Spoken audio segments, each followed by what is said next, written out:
CA foundation law को हम एक दिन के ब्रेक में कैसे पढ़ें?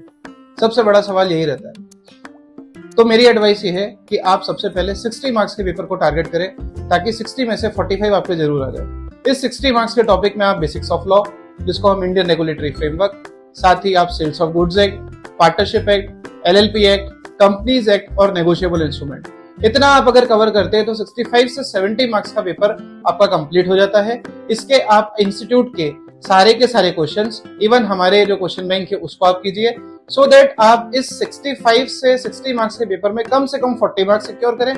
और साथ में लास्ट प्रायोरिटी आप कंटेंट को दीजिए, जो कि 35 मार्क्स का है।